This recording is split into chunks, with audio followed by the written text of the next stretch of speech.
Hello friends, welcome to your channel Osha math class. और अपने channel को प्यार एंड सपोर्ट देने के लिए आप सभी को thank you.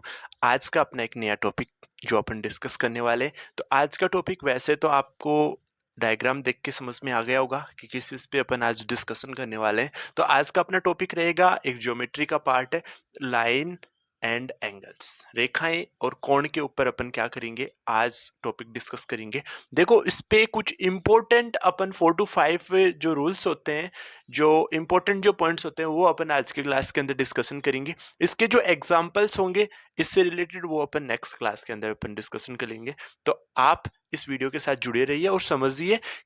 Yes, upon first point discuss करते हैं। देखो, यदि कोई किरण किसी रेखा पर खड़ी हो तो इस प्रकार बने दो आसन कोणों का योग कितना होता है? 180 डिग्री होता है। आसन कोणों को इंग्लिश में क्या कहा जाता है? एडजेसेंट एंगल्स कहा जाता है। तो सबसे पहले तो अपन डिस्कस करते हैं कि एडजेसेंट एंगल होते क्या है, और उन दोनों एडजेसेंट कोणों का जो योग जो होगा, एडजेसेंट एंगल्स का योग, वो कितना होता है? 180 डिग्री होता है। तो पहले मैं इसका डायग्राम ड्रॉ करके आपको बताता हूँ। यस, मैंने डायग्राम ड्रॉ किया।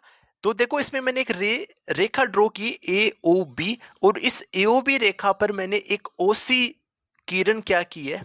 खड़ी बनाई है। ओके, तो इसमें देखो दो एंगल, एक एंगल तो ये बन रहा है इस रेखा पे, एक एंगल ये बन रहा है। तो ये दोनों एंगल एडजेसेंट एंगल्स होते हैं, जैसे angle A O C, angle A O C and angle B O C, B O C, ये दोनों एंगल अपने पास क्या है? एडजेसेंट एंगल है, आसन कोण है। और इन दोनों कोणों का जो योग होगा वो कितना आता है? 180 डिग्री आता है। तो angle A O C plus angle B O C बराबर कितना आ जाएगा? 180 डिग्री आ जाएगा। ओके, और मैं आपको वैसे भी बता दूं, अगर आपने एक स्ट्रेट लाइन ड्रॉ की है, एक सरल रेखा ड्रॉ की है, तो उस सरल रेखा पे जो कोण बनेगा, उन दोनों कोणों का योग कितना होता है? 180 डिग्री होता है। फॉर एग्जाम्पल, अगर मैं ऐसा इसको रिप्रेजेंट करूं, एक रेखा में ड्रॉ कर देता हूं, अगर इस टाइप से मैं एक ऐसा बना देता हूं, ए ओ बी एंड ये सी, तो इसमें भी अपने पास इस एंगल और इस एंगल का सम क्या होने वाला है? इन दोनों का योग अपने पास क्या आ जाएगा? 180 डिग्री आ जाएगा। यस, आपको इसमें आसन कोणों का मतलब समझ में आ गया होगा। तो आसन कोण कौन कौन से हैं? ए O C and B O C. ये आसन कोण क्यों है? क्योंकि इसमें एक जो भुजा है ना, वो क्या कॉमन है। जैसे ओ सी है ना, वो ए ओ सी में भी आ रहा है और बी ओ सी में भी आ रहा है, यानी कि एक जो साइड होता है ना, वो दोनों एंगल के अंदर कॉमन होता है। इसलिए इन दोनों कोणों को कौन से कोण कहा जाता है? आसन कोण कहा जाता है। अब अपन सेकंड रूल डिस्कस करते हैं। यस, अब देखो सेकंड रूल क्या है? यदि दो रेखाएं, दो रेखाओं की बात कर रहे हैं, प्रतिच्छेद करें, तो जो शीर्षाभिमुख कोण होते हैं वो उनके क्या होते हैं? बराबर होते हैं। अपन दो लाइन ड्रॉ करेंगे और उन दोनों लाइनों को अपन क्या करेंगे? प्रतिच्छेद कराएंगे, यानी एक पॉइंट पे इंटरसेक्ट कराएंगे, और इंटरसेक्टिंग पॉइंट पे, प्रतिच्छेद बिंदु पे जो शीर्षाभिमुख कोण बनते हैं वो बराबर बनते हैं। देखो कैसे, पहले डायग्राम ड्रॉ करते हैं। यस, देखो डायग्राम के अंदर मैंने एक रेखा ए बी ड्रॉ किया है और एक रेखा मैंने सी डी ड्रॉ किया है, और ये दोनों रेखाएं इस पॉइंट ओ पे क्या कर रही है? इंटरसेक्ट कर रही है। इस पॉइंट ओ पे क्या कर रही है? इंटरसेक्ट कर रही है, प्रतिच्छेद कर रही है। तो यहाँ पे जो कोण बनेंगे, देखो इस कोण के सामने कौन सा कोण बन रहा है? ये कोण बन रहा है, यानी ये दोनों शीर्षाभिमुख कोण है। कौन से कोण है? अपोजिट एंगल्स हैं जो इक्वल होते हैं। यानी कि यहाँ पे ये चीज बोल रहा है कि दो रेखाएं प्रतिच्छेद करती हैं तो वहां पे जितने भी शीर्षाभिमुख कोण होते हैं वो बराबर बनते हैं। यानी कि एंगल ए ओ सी होगा, वो किसके इक्वल होगा?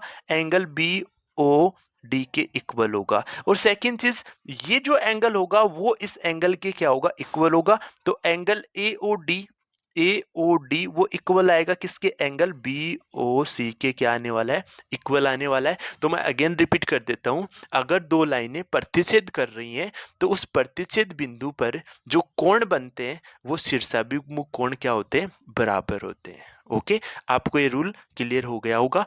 आज अपन जो वीडियो में डिस्कस कर रहे हैं वो लाइंस एंड एंगल्स पे जितने भी इंपॉर्टेंट जो रूल्स हैं वो अपन डिस्कस कर रहे हैं, और इसके नेक्स्ट वीडियो के अंदर अपन इनसे रिलेटेड एग्जांपल्स डिस्कस करेंगे। तो उन एग्जांपल्स को समझने के लिए पहले अपने को क्या करना पड़ेगा? इसके रूल्स को अच्छे से दिमाग में क्लियर करना पड़ेगा। देन उसके बाद उन एग्जांपल्स को अपन क्या कर पाएंगे? सिंप्लीफाई कर पाएंगे। तो थर्ड रूल अपन डिस्कस करते हैं।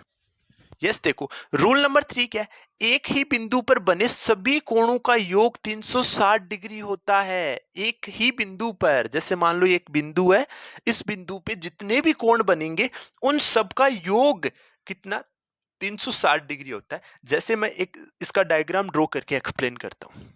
यस देखो, मैंने डायग्राम ड्रॉ किया, इसमें पॉइंट जो ओ है ना, इस पे बहुत सारे एंगल बन रहे हैं। एंगल कौन कौन सा बन रहा है, ए ओ ई बन रहा है, angle A O E, and angle C O E, angle C O E बन रहा है, यानी एक एंगल ये बन रहा है, एक एंगल ये बन रहा है। अगला एंगल बी ओ सी बन रहा है, ये एंगल बी ओ सी बन रहा है। अगला एंगल बी ओ एफ बन रहा है, एंगल बी ओ एफ बन रहा है। फिर अगला एंगल डी ओ एफ बन रहा है, एंगल डी ओ एफ बन रहा है। और अगला एंगल अपने पास कौन सा बन रहा है, ए ओ डी बन रहा है, एंगल ए ओ डी बन रहा है। तो इन सभी कोणों का जो योग होगा वो 360 डिग्री होगा, क्योंकि देखो एक ये सर्कल का निर्माण कर रहे हैं, और सर्कल टोटल कितना डिग्री कोण बनाता है, 360 डिग्री कोण बनाता है। तो मैं आपको बता दूं कि angle A O E plus angle C O E plus angle B O C plus angle B O F plus angle D O F plus angle A O D equal to कितना आ जाएगा, 360 degree आ जाएगा। तो अगर एक ही बिंदु पर जितने भी कोण बन रहे हैं उन सभी कोणों का योग कितना होता है, 360 डिग्री होता है। आपको ये थर्ड रूल समझ में आ गया होगा। अब अपन फोर्थ रूल डिस्कस करते हैं। यस देखो, फोर्थ रूल क्या है, यदि एक तिर्यक छेदी रेखा जो ट्रांसवर्सल लाइन होती है वो दो समांतर रेखाओं को काटे, तो उनके जो संगत कोण, जो कोरस्पॉन्डिंग एंगल्स होते हैं वो अपने पास क्या होते हैं, बराबर होते हैं। इस पॉइंट को समझने के लिए पहले अपन इसका डायग्राम बनाते हैं। यस देखो, मैंने डायग्राम ड्रॉ किया, इसमें दो line A B and C D, ये दोनों पैरेलल दे रखी हैं। ए बी पैरेलल है किसके, सी डी के। देखो पैरेलल लाइन का मतलब क्या होता है, इन दोनों के बीच में जो इक्वल डिस्टेंस है, देखो अगर आप प्रत्येक पॉइंटों पे देखोगे ना तो इक्वल डिस्टेंस, यानी कि ये दोनों लाइन है ना कभी भी प्रतिच्छेद नहीं करेंगी। देखो समांतर रेखाओं का मतलब क्या होता है, उन लाइनों को चाहे आप कितना ही एक्सटेंड कर दो, कितना ही बढ़ा दो, वो कभी भी क्या नहीं करती है, प्रतिच्छेद नहीं करती है। इसलिए वो लाइन क्या होती है, समांतर रेखाएं होती हैं। तो ए बी और सी डी पैरेलल है, और ये जो ई एफ है ये ट्रांसवर्सल लाइन है। ये क्या, तिर्यक रेखा है, ये तिर्यक रेखा है जो इन दोनों रेखाओं को बिंदु किस पे, एक तो जी बिंदु पे और एक किस बिंदु पे, एच बिंदु पे इनको क्या कर रही है, कट कर रही है, इंटरसेक्ट कर रही है। तो इस ए बी और जो सी डी जो समांतर रेखाएं, इनको ये ई एफ जो तिर्यक रेखा है वो पॉइंट जी और पॉइंट एच पे क्या कर रही है, कट कर रही है, इंटरसेक्ट कर रही है, प्रतिच्छेद कर रही है। ओके, तो इसमें अपने को क्या चीज दे रखा था कि जब भी दो समांतर रेखाओं को एक तिर्यक छेदी रेखा कट करती है, इंटरसेक्ट करती है, तो वो जो संगत कोण, जो कोरस्पॉन्डिंग एंगल्स होते हैं वो बराबर होते हैं। तो मैं आपको बता दूं, देखो कोरस्पॉन्डिंग एंगल्स कौन से होते हैं, जो इसके अंदर अपने पास क्या होते हैं, इक्वल होते हैं। तो आप इस चीज को समझना कि कोरस्पॉन्डिंग एंगल का मतलब अपने पास क्या होता है। देखो ये जो एंगल होगा ना, इसके इक्वल अपने पास ये एंगल आएगा, angle G, sorry angle E G B, E G B equal to angle क्या आ जाएगा, जी एच डी आ जाएगा। ये दोनों एंगल कौन से एंगल होंगे, कोरस्पॉन्डिंग एंगल्स होंगे, जिनको अपन क्या कहते हैं, संगत कोण कहते हैं। ये दोनों एंगल संगत कोण होंगे। और भी बहुत सारे कोण संगत होंगे, कैसे, अब ये वाला जो एंगल होगा वो इसके इक्वल होगा, तो ये दोनों भी कोरस्पॉन्डिंग एंगल्स होंगे, क्योंकि जिसका जितना मान इसका होगा उतना ही मान क्या होगा, इसका होगा। फिर अगर आप इस एंगल को देखोगे तो जितना एंगल ये होगा उतना ही एंगल अपने पास क्या होगा, ये होगा। तो एंगल की बता देता हूं चलो, ई ई जी ए, ई जी ए, ई जी ए बराबर क्या आ जाएगा, एंगल सी एच ई आ जाएगा, सी एच सॉरी जी आ जाएगा, सी एच जी आ जाएगा। तो देखो इसके संगत कौन सा एंगल हुआ, ये जो बराबर होंगे, और इसके संगत अपने पास ये एंगल क्या आ जाएगा, बराबर आ जाएगा। तो आप ध्यान रखना कि जब भी दो समांतर रेखाओं को एक तिर्यक छेदी रेखा काट रही है, इंटरसेक्ट कर रही है, तो संगत कोण जो कोरस्पॉन्डिंग एंगल्स होते हैं वो क्या होते हैं, इक्वल होते हैं। ये चीज जानना आपको बहुत जरूरी है, क्योंकि अपन इसका जो सेकंड पार्ट वीडियो जो अपन डिस्कस करेंगे उसके अंदर अपन लाइंस एंड एंगल्स पे बेस्ड एग्जांपल्स ही डिस्कस करेंगे।